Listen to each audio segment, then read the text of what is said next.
Uçmazdı, sevindim ama mən sevinmək düşmür. Yine de sevindim de. Haydi hayırlısı.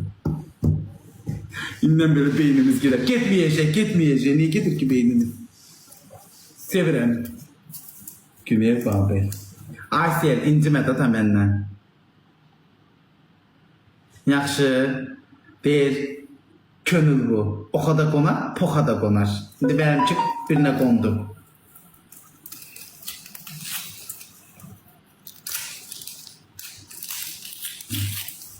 İntiması. Öz yerinde.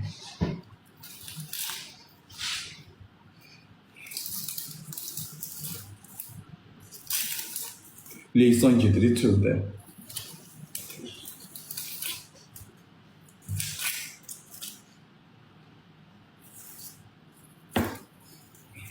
Allah xoşbəxt eləsin. Dayı evlən. Güney sen pişirəsən bunları. Bilirsən mi onu?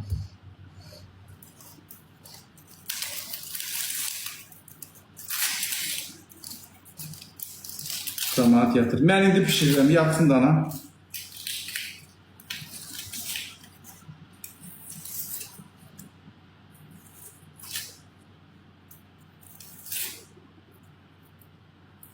Dolu daha Günel kapım. Kur'an hakkı kapım doludur. Gel ye yat.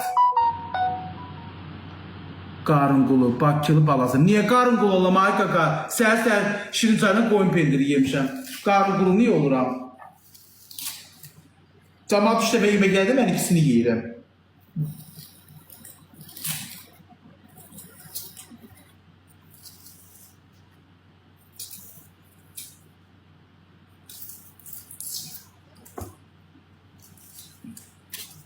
Oy Allah gözüm çıktı.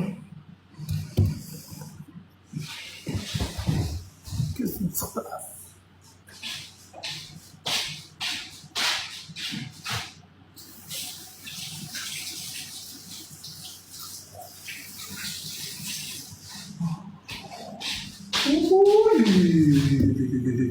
Oy gözüm çıktı.